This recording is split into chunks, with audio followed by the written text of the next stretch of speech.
Parlons de quelques outils qui vont vous aider à gérer, développer votre activité et surtout vous simplifier la vie au quotidien. Je les ai divisés en 3 catégories. On a la catégorie marketing, la catégorie productivité et la catégorie gestion. Et on démarre tout de suite avec Tela.tv. Tela est un outil qui va vous permettre de faire une présentation, de faire une démonstration ou encore de réaliser un tutoriel avec une caméra qui est activée ou non d'ailleurs sur vous, qui permet d'avoir 2 angles de vue, ce qui est beaucoup plus interactif. Donc avant Tela, j'utilisais Loom. J'ai eu pas mal de soucis avec et je n'étais pas tellement satisfaite, donc quand j'ai trouvé cet outil-là et que je l'ai exploré, j'en ai été très contente et très satisfaite. C'est pour ça que je suis très heureuse de vous en parler aujourd'hui. Donc essentiellement, ça peut faire la même chose que Loom, mais en plus, vous avez également la possibilité de personnaliser visuellement votre présentation, votre démonstration grâce à différents layouts, et vous avez également la possibilité de réaliser des clips. Donc sur le reste, c'est la même chose, vous pouvez enregistrer, vous pouvez élaguer certains moments de votre vidéo, vous pouvez ajouter des sous-titres, etc. C'est un peu plus complet, forcément c'est un peu plus cher et pas le même prix, mais pour moi ça reste un bon investissement. Ensuite, on a Title Generator. Parfois, on passe énormément de temps sur un contenu et dès qu'on arrive à la rédaction du titre, eh bien on bloque alors qu'on sait que c'est la partie la plus importante.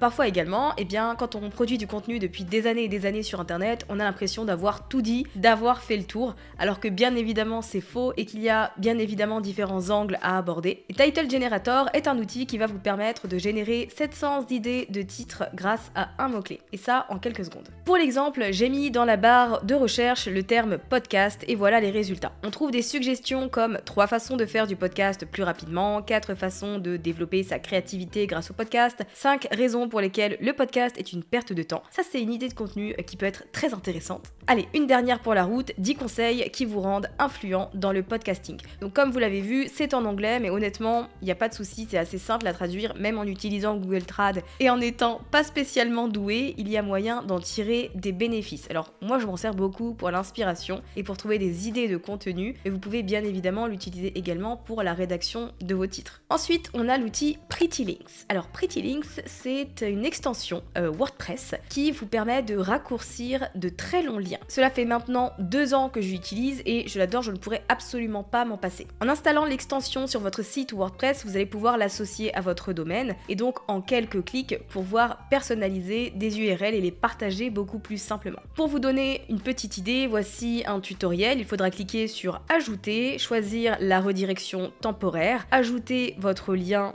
tel qu'il est, tel qu'il existe, puis personnaliser l'URL juste en dessous et mettre en général un mot-clé ou un chiffre ou un nombre. Pour moi qui fais du podcast, c'est un outil qui est hyper pratique parce que forcément je suis sur un format audio et il faut que l'URL soit simple, il faut qu'elle soit courte et que les gens puissent la retenir pour la taper ensuite sur leur téléphone. Donc je l'utilise que ce soit pour communiquer sur des freebies que je crée, pour communiquer sur des produits que je promeus en affiliation ou des services d'ailleurs, ou encore vers toute autre landing page qui pourrait s'avérer utile par rapport à mon contenu. Pour construire sa base mail, j'utilise et recommande ConvertKit. Alors ConvertKit, c'est un outil de marketing par email. Si vous êtes entrepreneur, vous êtes censé à un moment donné avoir une base mail, et si vous n'en avez pas, ou si vous en avez une que vous avez un peu abandonnée, je vous invite à cliquer sur le lien dans la description et à visionner gratuitement la masterclass qui vous explique tout le process pour construire votre système d'emailing rentable en moins d'1 heure. Grosso modo, le marketing par email est une stratégie qui consiste à collecter les emails de votre audience pour garder un contact direct et donc à leur envoyer à ses abonnés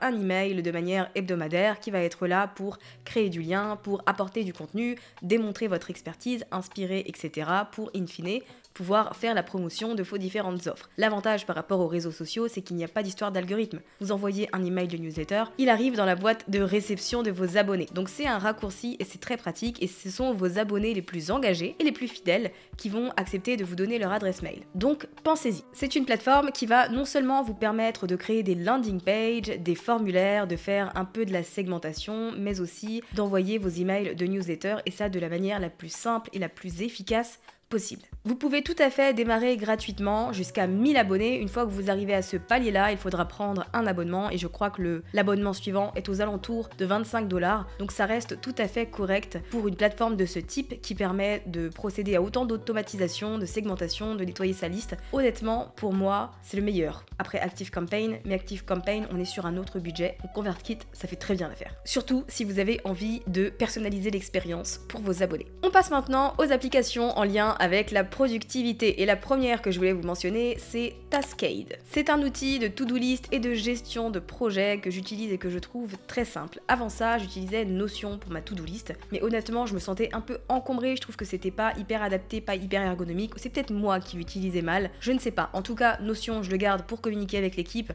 pour gérer les différents projets, pour mon calendrier édito, etc.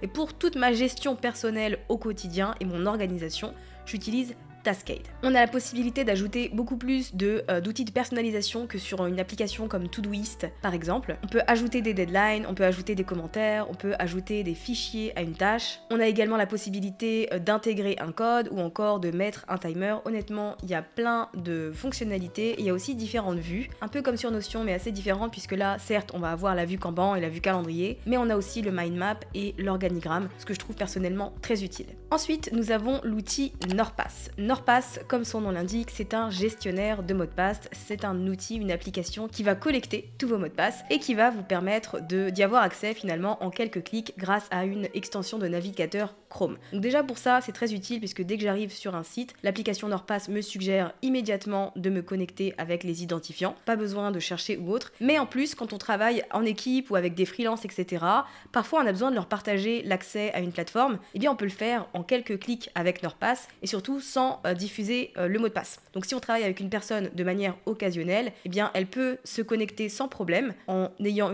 un aperçu de l'adresse mail, je crois, mais en tout cas pas du mot de passe, ce qui est très utile. Ensuite, il y a Chrome Calendar. Vous en avez peut-être entendu parler sur YouTube parce que c'est vrai qu'il y a eu pas mal de vidéos ces derniers temps. J'ai mis du temps à m'acclimater, je dirais, à cet outil. Avant ça, j'utilisais Google Calendar, le bon vieux Google, très bien aussi. Mais voilà, toutes les vidéos que j'ai vues ont attisé ma curiosité. C'est un outil, au final, qui va vous permettre de gérer votre agenda, mais de manière très fonctionnelle et surtout de manière très ergonomique. Moi, je n'ai pas compris. Vous avez la possibilité de personnaliser comme vous le souhaitez la vue, donc de mettre soit une vue à 3 jours, soit à 4, soit à 5, soit à 6, au mois, à la semaine, bref. C'est vous qui voyez et ça je trouve que c'est très cool. Vous avez également la possibilité d'ajouter des rendez-vous dans votre agenda en un clic seulement. Ça c'est super chouette, alors que sur Google, franchement, même si c'est 2-3 clics de plus, c'est ça de gagner et c'est ça qu'on enlève et qui nous permet d'être beaucoup plus productif. Et la fonctionnalité que j'adore, et je crois d'ailleurs que Google Calendar est en train de la développer en bêta, mais bon, je vous la partage quand même,